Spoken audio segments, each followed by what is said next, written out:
কিছু সুন্দর কোরআনের আয়াত। পৃথিবীতে এবং তোমাদের নিজেদের মধ্যে যা কিছু বিপদ আসে তা আমার কিতাবে লেখা আছে। সেগুলো সংঘটিত হওয়ার আগেই নিশ্চয়ই এটা আল্লাহর জন্য সহজ। এই আয়াতে স্পষ্ট বলা হয়েছে যে আমাদের জীবনে যা কিছু ঘটে তা আল্লাহর জ্ঞানে পূর্বে থেকেই লিপিবদ্ধ আছে।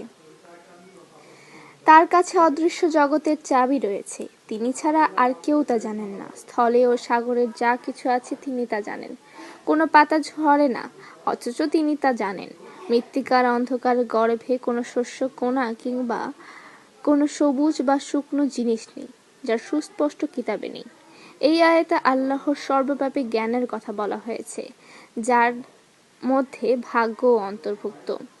নিশ্চয়ই আমি সবকিছু নির্ধারিত পরিমাণে সৃষ্টি করেছি।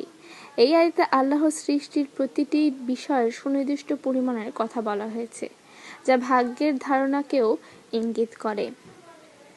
আল্লাহ কোনো জাতির অবস্থা পরিবর্তন করে না, যতক্ষণ না তারা নিজেরা নিজেদের অবস্থা পরিবর্তন করে।